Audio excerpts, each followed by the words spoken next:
दोस्तों, स्वागत है आपका एक और नई शानदार वीडियो में। आज की हम इस वीडियो में बताने वाले हैं क्लास 10th विज्ञान का जो सन 2026 में यही पेपर आने वाला है, सेम टू सेम। चलिए तो इसे हम समझते हैं कि कौन कौन से क्वेश्चन ये बोर्ड परीक्षा द्वारा चुरा लिया गया है। मान लीजिए ऐसा ही कतई सेम आ सकता है, इसमें से ज़रूर क्वेश्चन आपके लिए फंस सकते हैं। तो इसको हम समझते हैं कि ये कैसा पेपर है। चलिए तो समझाते हैं ये कैसा पेपर है।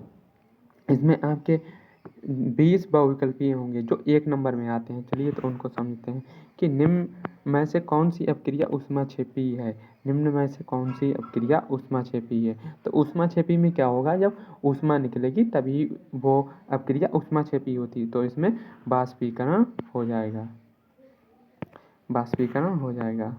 अगला क्वेश्चन है, दूध का पीएच मान लगभग होता है। दूध का पीएच मान लगभग कितना होता है। दूध का पीएच मान 6.5 होता है।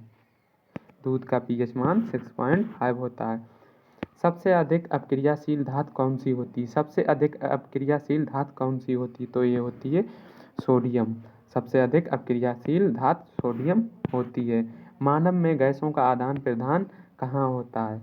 मानव में गैसों का आदान प्रदान सांस नली द्वारा होता है। मानव में गैसों का आदान प्रदान कहाँ होता है। तो सांस नली द्वारा होता है। पौधों में जल का परिवहन किसके द्वारा होता है। पौधों में जल का परिवहन किसके द्वारा होता है। तो ये जाइलम द्वारा होता है। पौधों में जल का परिवहन जाइलम द्वारा होता है। क्वेश्चन नंबर 6, किसे कोशिका की ऊर्जा मुद्रा कहा जाता है। किसे कोशिका की ऊर्जा मुद्रा कहा जाता है। किसको कहा जाता है। एटीपी को। एटीपी को ऊर्जा की मुद्रा कहा जाता है। समजातीय अंगों का उदाहरण क्या है। समजातीय अंगों का उदाहरण है मनुष्य का हाथ व व्हेल का पंख। मनुष्य का हाथ व व्हेल मछली होती है, उसका पंख होता है। तो साबुन का जलीय घोल होता है। साबुन का जलीय घोल कैसा होगा। क्षारीय होगा। साबुन का जलीय घोल कैसा होगा। क्षारीय होगा। जैव अपवर्तन होता है। जैव बायोमैग्निफिकेशन होता है। ये क्या होता है। खाद्य श्रृंखला में होता है जैव अपवर्तन। पौधों में प्रकाश के प्रति वृद्धि कहलाती है। पौधों में प्रकाश के प्रति वृद्धि कहलाती है। क्या कहलाती है। प्रकाशा अनुवर्तन। प्रकाशना अनुवर्तन। अब अति लघु उत्तरीय जो प्रश्न आएंगे वो बहुत ही इम्पोर्टेंट है। इसमें होगा ऊष्माक्षेपी अपक्रिया की परिभाषा दीजिए। ऊष्माक्षेपी अपक्रिया की आप लोगों को परिभाषा देनी है। और दूसरे में क्या है, क्षारक क्या होते हैं, उदाहरण दीजिए। क्षारक क्या होते हैं उनको आपको उदाहरण द्वारा समझाना है। क्षारक क्या होते हैं उनको उदाहरण द्वारा समझाना है। और अगला है, निषेचन क्या है। निषेचन क्या है। निषेचन के बारे में आप लोगों के लिए बताना है।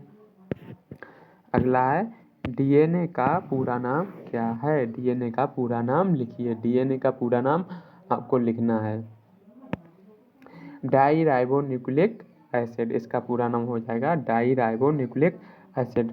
खाद्य श्रृंखला क्या है। खाद्य श्रृंखला क्या है, इसके बारे में आपको बताना है। और अगला क्वेश्चन है, अनुवांशिक विविधता क्या है। अनुवांशिक विविधता क्या है। अनुवांशिक विविधता क्या है।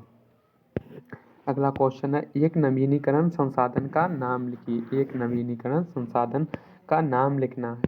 और अगला क्वेश्चन है कि हार्मोन क्या होते हैं। हार्मोन के बारे में आपको इसमें लिखना है कि हार्मोन क्या होते हैं। अगर आपके लिए अब आएंगे दीर्घ उत्तरीय प्रश्न जो 6 नंबर का होगा और इसमें आपके लिए 3 ही करने होते हैं। इसमें है, शासन एवं प्रकाश संश्लेषण में अंतर लिखिए। शासन एवं प्रकाश संश्लेषण में अंतर लिखिए, या अथवा में लिख सकते हो पौधों में हार्मोन का कार्य लिखिए। अगला है, मानव नेत्र की संरचना समझाइए। मानव नेत्र की संरचना समझाना है, या अथवा में लिखना है जैव अपघटनी और अजैव अपघटनी पदार्थों में अंतर लिखिए। जैव अपघटनी और अजैव अपघटनी पदार्थों में अंतर लिखना है। लास्ट क्वेश्चन है आपका, मानव में जनन तंत्र का वर्णन कीजिए। मानव में जनन तंत्र। मानव में जनन तंत्र एक मेल में होता है और फीमेल में, दोनों के जनन तंत्र का वर्णन करना है आपको। मेल और फीमेल के, मेल और फीमेल के दोनों का आपको वर्णन करना है। जनतंत्र का अथवा में है पर्यावरण संरक्षणों के उपाय लिखिए। अथवा में है पर्यावरण संरक्षणों के उपाय लिखिए। ऐसी वीडियो और देखने के लिए हमारे चैनल पर बने रहिए। हम बहुत ही इम्पोर्टेंट क्वेश्चन है आप लोगों के लिए ढूंढ के लाते हैं कि सन 2026 में यही फंस सकते हैं, हालांकि यही फंस भी सकेंगे। तो आप लोग हमारी वीडियो को ज़्यादा से ज़्यादा लाइक करिए और इसे शेयर करिए और हमारे चैनल को भी सब्सक्राइब कर लीजिए। मिलते हैं अगली वीडियो में।